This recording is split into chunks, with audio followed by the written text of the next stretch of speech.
District library officer Palani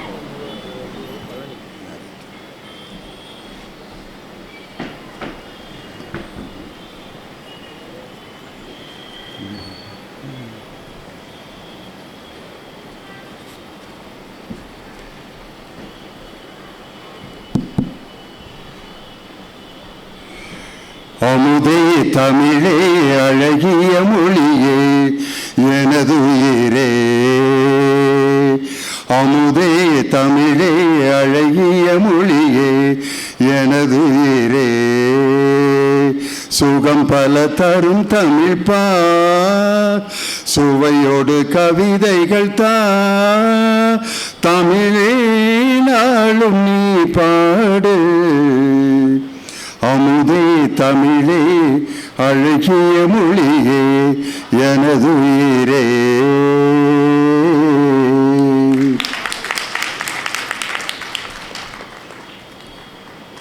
வரலாற்று சிறப்புமிக்க வேலூர் மாவட்டத்தின் மாவட்ட நிர்வாகமும் பொது நூலகத்துறையும் இணைந்து நடத்தும் 4ஆம் ஆண்டு புத்தக திருவிழாவை முன்னிட்டு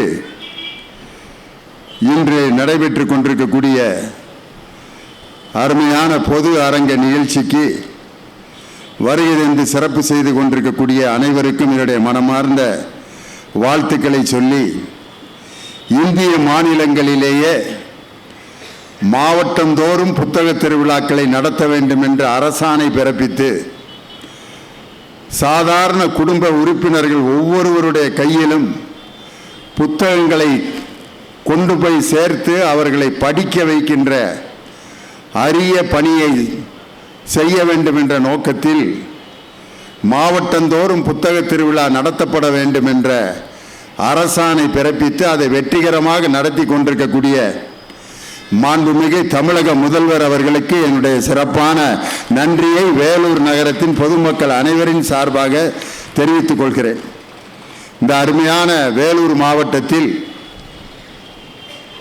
நீர்வளத்துறை அமைச்சராகவும் சட்டமன்ற கதாநாயகனாகவும் இருந்து அரசியல் பணியும் சமூக பணியும் இலக்கிய பணியும் ஆற்றிக் கொண்டிருக்கக்கூடிய எங்களை போன்ற அரசியல்வாதிகளுக்கும் இலக்கியவாதிகளுக்கும் வழிகாட்டியாக திகழ்ந்து கொண்டிருக்கக்கூடிய நீர்வளத்துறை அமைச்சர் அன்பு அண்ணன் துரைமுருகன் அவர்களுக்கும் இந்த நிகழ்ச்சியில் கலந்து கொண்டு துவக்க விழாவிலே கலந்து கொண்டிருக்கக்கூடிய வேலூர் சட்டமன்ற உறுப்பினர் என் இனிய சகோதரர் கார்த்திகேயன் அவர்களுக்கும் வேலூர் மாநகரத்தினுடைய மேயர் மரியாதைக்குரிய அருமை சகோதரி திருமதி சுஜாதா ஆனந்தகுமார் அவர்களுக்கும் இந்த புத்தக திருவிழாவை வெற்றிகரமாக நடத்தி கொண்டிருக்கக்கூடிய வேலூர் மாவட்ட ஆட்சித்தலைவர் மரியாதைக்குரிய திருமதி ரா சுப்புலட்சுமி ஐஏஎஸ் அவர்களுக்கும் பெரும் திரளாக இந்த அரங்கத்திலே அமர்ந்து எங்களுடைய பட்டிமன்றத்தை ரசித்து கொண்டிருக்கக்கூடிய ரசிக பெருமக்களுக்கும் இந்த நிகழ்ச்சிக்கு வரவேற்பை ஆற்றி எங்களை எல்லாம் பெருமைப்படுத்தி இருக்கிற பேராசிரியர், என்னை உருவாக்கிய தமிழ்நாடு முற்போக்கு எழுத்தாளர் மற்றும் கலைஞர்கள் சங்கத்தின் பொறுப்பாளர் பேராசிரியர் முத்துக்கழுவன் அவர்களுக்கும் தலைமுறை ஆற்றி சிறப்பு சேர்த்திருக்கின்ற என்னுடைய அருமையான ரசிகர் தனித்துணை ஆட்சியர் முத்திரைத்தாள் மரியாதைக்குரிய திரு ரமேஷ்குமார் அவர்களுக்கு என்னுடைய சிறப்பான நன்றியை சொல்லி, மாவட்ட நூலகர் பழனி அவர்களுக்கும் என்னுடைய சிறப்பான வாழ்த்துக்களை நன்றியும் சொல்லி, நான் வந்து மேடையில் உட்கார்றப்ப முக்கால்வாசி சேர் காலியாக கிடந்துச்சு. லேசாக கண்ணீர் விட்டு அழுதுட்டேன். போன வருஷம் கூடியிருந்த கூட்டத்துக்கும் இப்போ கூடியிருக்கிற கூட்டத்துக்கும் வராமல் இருக்கிறதுக்கு என்ன காரணம்னு நானாக யோசித்தேன். முதல் காரணம், மக்கள்லாம் கிளம்பணும்னு முடிவெடுக்கிற நேரத்தில் மழை தூருச்சு. 5:30 மணிக்கு தான் போகலாமா, லியோனி பட்டிமன்றமா அப்படிங்கிறப்ப சடச்சடன்னு மழை அடிச்சிச்சு. அதான் ரெக்கார்டு பண்ணிக்கிட்டு இருக்காங்கல்ல, திருப்பி போடுவாங்க, அப்போ கேட்டுக்கிடுவான் அப்படின்ட்டு நிறைய பேர் டேரா போட்டாங்க. அது ஒரு காரணம். இன்னொரு முக்கியமான காரணம், இப்போ குவார்ட்டர்லி லீவு. எல்லாம் குடும்பத்தோட குற்றாலம் கொடைக்கானல் அங்கங்கே கிளம்பி போய் பாதி பேர் இப்போ வேலூர்லேயே இருக்க மாட்டாங்க. அதையும் மீறி வேலூர்லேயே இருக்கீங்க நீங்கள்லாம். அந்த கூட்டத்திலேயும் இவ்வளோ பேர் இந்த அரங்கத்தை நிறைத்திருக்கிறீர்கள் என்றால் லியோனியினுடைய பட்டிமன்றமும் தமிழ் சுவையும் இசையையும் ரசிக்கக்கூடிய ரசிகர்கள் இன்னும் குறைந்து விடவில்லை அப்படிங்கிற நம்பிக்கையை தான் நீங்கள் கொடுத்துருக்கிறீங்க. ரொம்ப சந்தோஷமாக இருக்கு. அருமையான நிகழ்ச்சியை தொகுத்து வழங்கி இந்த மேடை எங்களுக்கு அளித்திருக்கின்ற எல்லோருக்கும் என்னுடைய வணக்கத்தை சொல்லி, எனக்கு முன்னால் அருமையாக உரையாற்றிய பேராசிரியர் அக்ஸீலியம் கல்லூரியினுடைய ஆங்கிலத்துறை தலைவர் பேராசிரியர் முனைவர் அமுதா அவர்களுக்கு கொடுத்த தலைப்பு அச்சமில்லை அச்சமில்லை. ஆனால் வரவேற்பு ஆட்டினவர் அவரை பயப்பட வச்சுட்டார். 7 நிமிஷம், ரொம்ப போனால் 10 நிமிஷம் அப்படின்ட்டு ஒரு பெண் இப்படி மேடையில் பேச வர்றதே பெருசு. வர்றப்பே 7 நிமிஷம் 5 நிமிஷம்னு அவங்களுக்கு நேரத்தை சுருக்கியது உண்மையிலே எனக்கு வேதனையாக இருக்கிறது. இன்னும் ஒரு 10 நிமிடங்கள் அம்மா அவர்கள் பேசியிருந்தார், இங்கே வந்திருக்கக்கூடிய சகோதரிகளுக்கெல்லாம் நம்மளும் இதே மாதிரி மேடையில் அச்சமில்லைங்கிற தலைப்பில் பேசணும் அப்படிங்கிற உற்சாகம் வரணும். அதனால தான் இன்னைக்கு பெண்கள் பேசணும், படிக்கணும், அவர்கள் தலைமை பொறுப்புக்கு வர வேண்டும் என்ற நோக்கத்தில் தான் தமிழ்நாட்டில் உள்ள மாநகராட்சிகளில் 11 மாநகராட்சிகளில் பெண்கள் மேயராக இருக்கிற சரித்திரத்தை படைத்தது நமது தமிழ்நாடு அரசு. 38 மாவட்டங்களில் 21 மாவட்டங்களில் பெண்கள் ஆட்சித் தலைவர்கள். அதில் வேலூரில் பெண் ஆட்சித் தலைவர் சுப்புலட்சுமி அம்மா IAS, அவங்க ஆட்சித் தலைவராக இருக்காங்க. அப்படி இருக்கும்போது லியோனி பட்டிமன்றத்துக்கு முன்னாடி ஒரு பேராசிரியர் பேசினது, அதனால் நம்ம பேராசிரியர் கோச்சிக்க கூடாது. அவர் என்ன நோக்கத்தில் சொன்னார்னா, ஏற்கனவே கூட்டம் கம்மியாக கிடக்குது, இருக்கிறதும் கிளம்பிட போகுதுங்க, அதனால் எல்லாத்தையும் டைமுக்கு ஆரம்பிச்சிருவான் அப்படின்ற நோக்கத்தில் தான் அவரும் அவங்கள அவசரப்படுத்தினார். 5 நிமிடம் 10 நிமிடம் பேசினாலும் செறிவான பேச்சை, திருக்குறள் எப்படி 1.5 வரிகளில் உலகத்தை அளந்ததோ அதுபோல அச்சமில்லை அச்சமில்லை என்ற அந்த தலைப்பில் 10 நிமிடங்களில் அருமையான செய்திகளை சொன்ன பேராசிரியர் பெருந்தகை அவர்களுக்கு என்னுடைய சிறப்பான வாழ்த்துக்களையும் நன்றியையும் சொல்லி, இன்னைக்கு கொடுத்திருக்கிற தலைப்பு நிறைவான வாழ்விற்கு வழிகாட்டுபவர்கள். பாட்டாளிகளா படிப்பாளிகளா? பாட்டாளிகள் பார்த்தீங்களா, அடித்தலைவரை எப்படி உழைச்சிருக்காருன்னு. உழைச்சிருந்தா அப்படி இருந்திருப்பாரா? இருந்தாலும் உழைத்ததனால்தான் நான் இப்படி இருக்கேன் அப்படின்னு சொல்கிறார். மிகப்பெரிய கடுமையான உழைப்பாளி. அதே மாதிரி படிப்பாளிகள்னு பேசுகிறதுக்கு 2 பேர். நிறைவான வாழ்க்கை யாராவது வாழ்ந்துருக்கிறோமா? ஒருத்தரை கூப்பிட்டு வாழ்க்கை நிறைவாக இருக்காயா, எந்த பிரச்சனையும் இல்லையா, மகிழ்ச்சியாக இருக்கியா அப்படின்னு கேட்டால் ஒரு சில பேர் இருக்கேன் ஆனா அப்படின்னு ஒரு பிட்டை போடுவேன். நல்லா தான் இருக்கேன், இருந்தாலும் பெரிய வயலுக்கு இன்னும் வேலை கிடைக்கல அப்படிம்பார். இன்னொருத்தர் நல்லா தான் இருக்கேன், வீட்டுக்காரம்மா நல்ல மனைவி தான், பிள்ளைகள் நல்ல பிள்ளைய தான், சுகரு நினச்சதை திங்க முடியல, ஒரு பேர்லாம் பிரியாணி திங்கிறேன், என்னைய கஞ்சிக்கு மேலே எதையும் குடிக்க இருக்காங்க, நான் என்ன பண்ணுறது, கவலை. இன்னொருத்தருக்கு சுகர் இல்லை, ப்ரெஷர் இல்லை, ஒன்றும் இல்லை, என்ன வேணாலும் சாப்பிடலாம், வாங்கிறதுக்கு காசு இல்லைங்கிறாரு அவர். என்ன வேணாலும் சாப்பிடலாங்கிறாங்க, வாங்கிறதுக்கு காசு இல்லைப்பா, சிரமமாக இருக்கு, 4 பிள்ளைகளை பெற்றுட்டேன், படிக்க வைக்கிறதுக்கே சம்பளம் சரியாக போயிடுது. ஒவ்வொரு ஆசைக்கும் அடுத்த பிறகு அடுத்த ஆசை தொடங்கிடுது. என் மகனுக்கு நிம்மதியாக கல்யாணம் முடிச்சா போதும் அப்படிங்கிறான், அது போதும், அதுக்கப்புறம் எனக்கு வேறு எதுவும் வேணாம். மகனுக்கு நல்ல கல்யாணம் முடிஞ்சில்ல, பேசாமல் உட்கார மாட்டேன். ஒரு நல்ல பிள்ளைய பெற்றுட்டான்னா அதுக்கப்புறம் நான் நிம்மதியாக கண்ணை மூடிடுவேன். பேர பிள்ளைய பார்த்துட்டு, பேர பிள்ளையும் ஆம்பளை பிள்ளை ஒரு பொம்பளை பிள்ளை பிறந்துருச்சு, கண்ணை மூட மாட்டேன். அந்த பிள்ளைகளை ஒரு பள்ளிக்கூடத்தில் சேர்த்து நல்ல பள்ளிக்கூடத்தில் சேர்த்து படிக்கிறத பார்த்துட்டு கண்ணை மூடிட்டேன்னா நல்லா இருக்கான். நல்ல பள்ளிக்கூடத்தில் சேர்த்தாச்சு, கண்ணை மூடுவியா? இல்லை, அவனை ஒரு படித்து ஒரு காலேஜில் ஒரு டாக்டர் ஆக்கி பார்க்கணும்னு ஆசையாக இருக்குது. டாக்டர் ஆகி எம்பிபிஎஸ் சேர்ந்துட்டான்னா கண்ணை மூடிடுவேன். எம்பிபிஎஸ் சேர்ந்துட்டேன், கண்ணை மூடுவியா? இல்லை பேசாமல் இருப்பியா? எம்பிபிஎஸ் சேர்ந்து படிச்சுக்கிட்டு இருக்கான், அப்போ போதும்னு நினைக்க மாட்டேன். அவன் ஒரு டாக்டர் ஆகி இன்னொரு டாக்டர் பிள்ளைய கல்யாணம் பண்ணான்னா அந்த கல்யாணத்தை பார்த்துட்டு நிம்மதியாக இருப்பேங்கிறான். அவனுக்கு கல்யாணம் ஆகி சரி, உன் பேரனுக்கும் கல்யாணம் ஆயிடுச்சு, கண்ணை மூடு. அவனுக்கு ஒரு பிள்ளைய பார்த்து ஒரு கொள்ளு பேரனை பார்த்துட்டா போய்கிட்டே நிம்மதியாக கண்ணை மூடிடுவேன். கடைசி வரைக்கும் கண்ணை மூடுற வரைக்கும் ஆசைக்கு அளவே கிடையாது.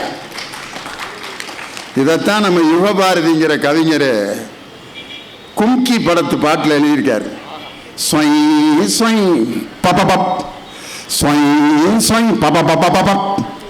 இதில் என்னையா சொல்லியிருக்காரு? பபபப் தானே சொல்லியிருக்காருன்னு நினைக்காதீங்க.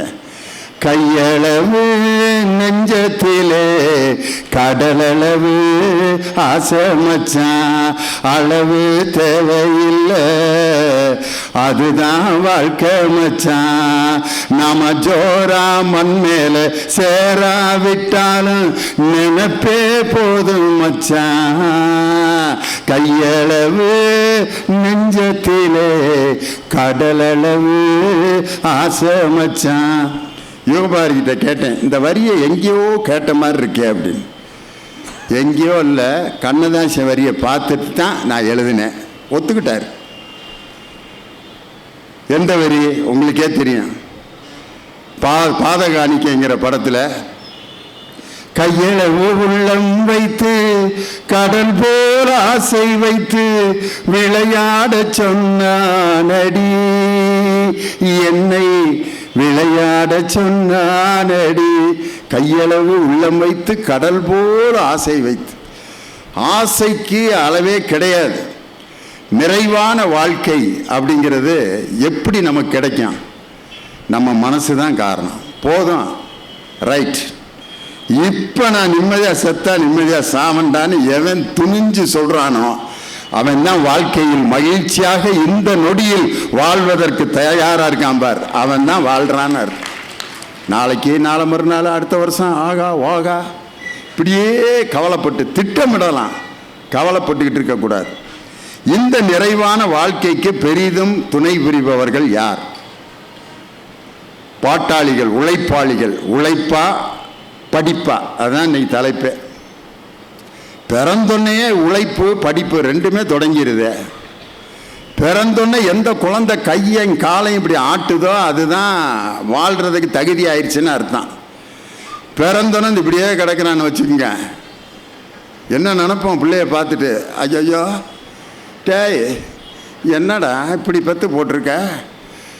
நர்ஸுக போட்டு தொடையையும் கன்னத்தை கில்லுன்னு கிள்ளி அடித்து கன்னத்தில் போட்டு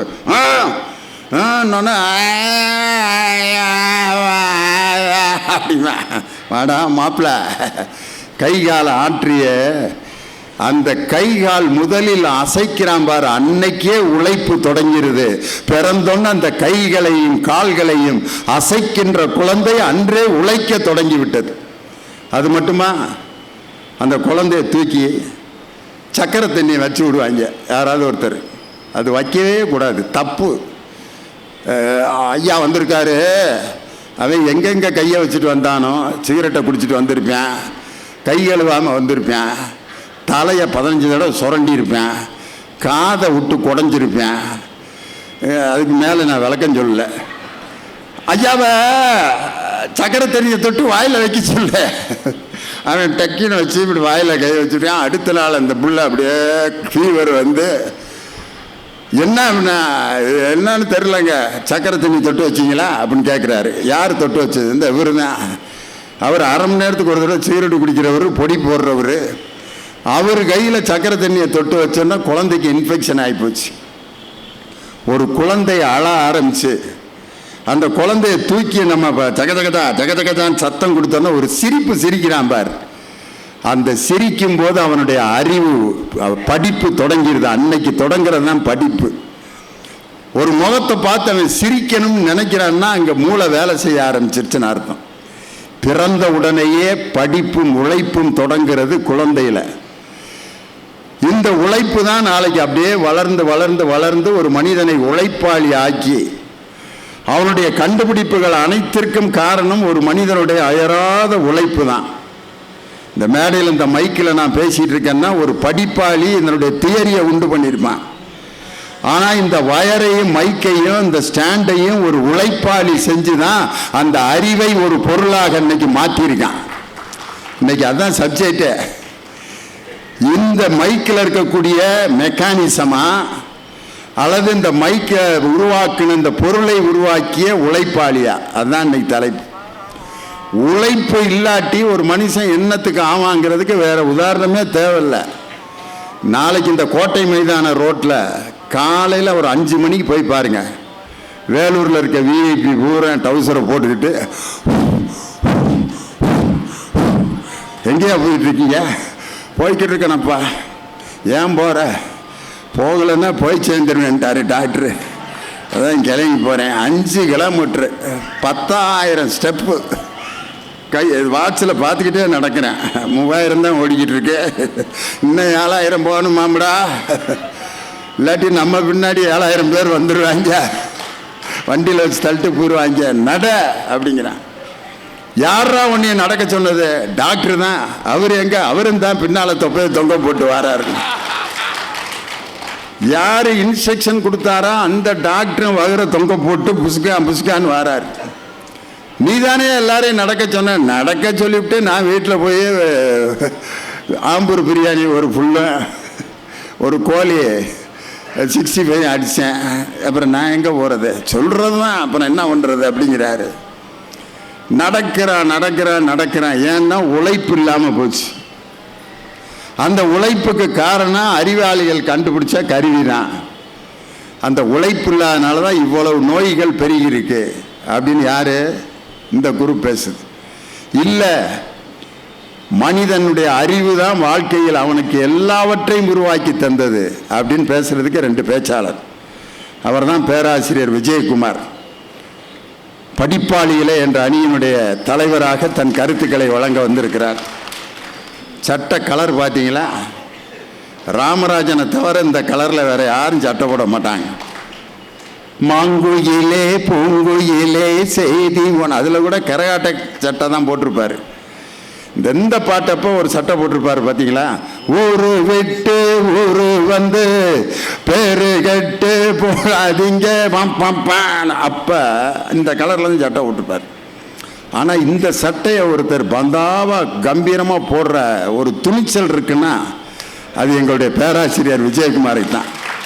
சட்ட கலர் எப்படி பிரைட்டாக இருக்கோ பேச்சும் அதே மாதிரி தான் இருக்கும். ஆரம்பிக்கும் போது அனைவருக்கும் வணக்கம் கேட்குறீங்களா இல்லையா அப்படிங்கிற மாதிரி இருக்கும். அது பவர்ஃபுல்லான ஸ்பீச். எஸ்ஏ கலை மற்றும் அறிவியல் கல்லூரியில் தமிழ் துறை தலைவர், தமிழில் முனைவர் பட்டம் பெற்ற அற்புதமான பேச்சாளர். போன வாரம் நாங்கள் இலங்கையில் வவுனியா கொழும்பு 2 ஊரில் நிகழ்ச்சி நடத்தினோம். போன சனி ஞாயிறு அங்கே தான் இருந்தான்.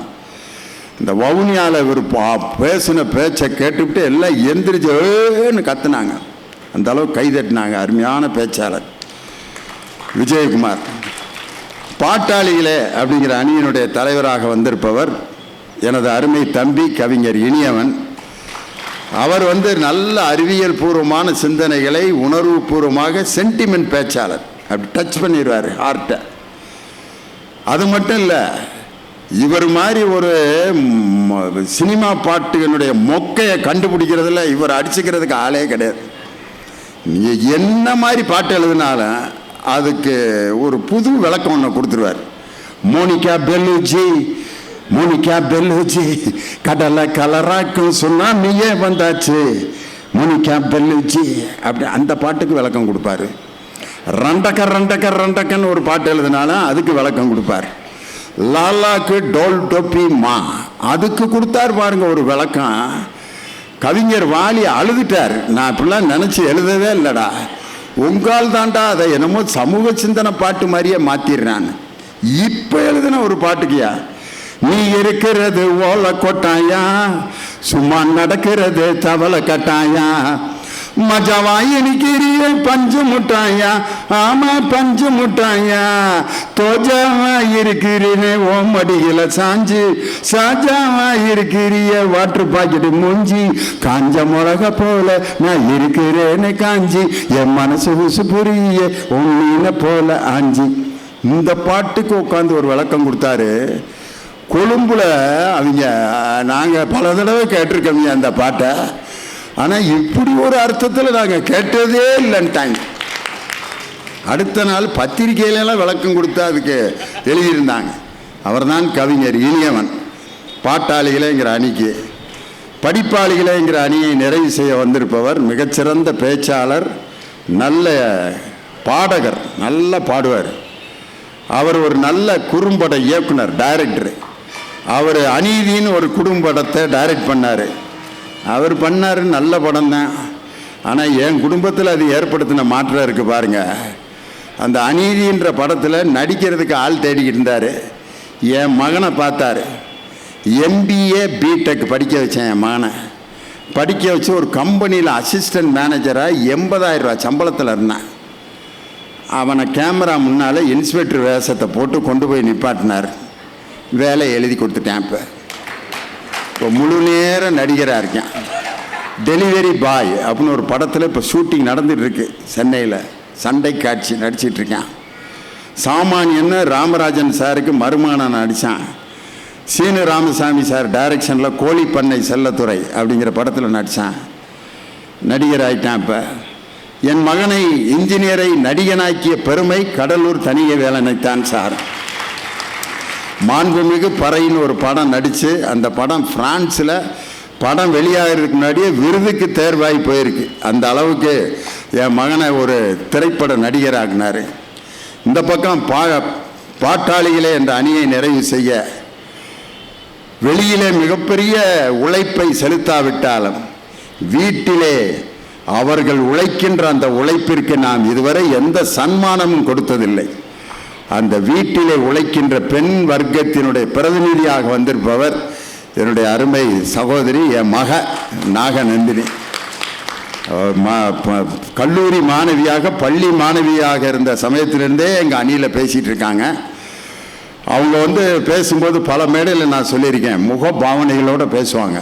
நம்மெல்லாம் அனைவருக்கும் வணக்கமோ, அவங்க அனைவருக்கும் வணக்கம், வாழ்க வளமுடன் அப்படிம்பாங்க. ஏன்டா இவ்வளவு அலட்டி பேசுகிறாங்கன்ட்டு நான் ஆரம்பத்தில் ஒரு மாதிரி யோசித்தேன். ஆனால் அப்புறம் விசாரித்த பிறகு தான் தெரியுது, அவங்க காது கேளாத வாய் பேச முடியாத குழந்தைகளுக்கு ஆசிரியராக இருக்காங்க. அதனால் அவங்க அப்படி முகபாவனையோடு பேசினா தான் அந்த குழந்தைகளுக்கு புரிய வைக்க முடியும். அருமையான பேச்சாளர், வளர்ந்து வருகின்ற சிறந்த பேச்சாளர். அவங்க தமிழ்நாடு முழுவதும் எங்களோடு பேசி கொண்டு வருகிறார். திருமதி கோவை நாகநந்தினி. 4 பேர் நல்லா பேசுகிறதுக்கு அமர்ந்திருக்கிறார்கள். அருமையாக ரசித்து கேட்டுட்ருக்கீங்க. நம்ம பேராசிரியர் அமுதா சொன்ன மாதிரி, நீங்கள் கூச்சலிடுபவர்களாக இருக்கக்கூடாது, குரல் கொடுப்பவர்களாக இருக்க வேண்டும். ஒரு வரியில் இந்த நாட்டில் நடந்து கொண்டிருக்கக்கூடிய விஷயத்தை அப்படியே ஒரு வரியில் சொல்லிட்டாங்க. இப்போ நான் பேசும் பொழுது நல்ல செய்தி சொல்கிறப்ப கைதட்டணும், நகைச்சுவை சொல்கிறப்ப சிரிக்கணும், சோகமாக ஏதாவது சொன்னா 2 சொட்டு கண்ணீர் விடணும், ஆவேசமாக பேசினா ஓ அப்பா அப்படிங்கண்ணா. இப்படி ரியாக்ஷனை அப்பப்போ எது தேவையோ கொடுத்துக்கிட்டு இருந்தா தான் நீங்கள் நல்ல ரசிகர்கள், நான் ஒழுங்காக பேசுகிறேன்னு அர்த்தம். நல்லா இருக்கீங்களான்னு கேட்குறப்போ ஓன்னு கத்துறீங்கன்னு வச்சுக்கோங்க, என்னைத்தான் சந்தேகப்படுவாங்க. இவன் ஏதோ மெண்டல் தனமாக பேசிகிட்டு இருக்கேன், அதுதான் கேட்காம ஓன்னு கத்துறாங்க.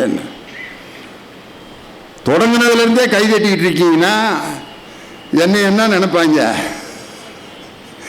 இருந்தாலும் என்ன செஞ்சுக்கிட்டு இருக்கான்னு தெரில, ஒவ்வொரு வார்த்தைக்கும் கை தட்டிக்கிட்டு இருக்காங்க, என்னமோ நடக்குதுறான்னு நினைப்பாங்க.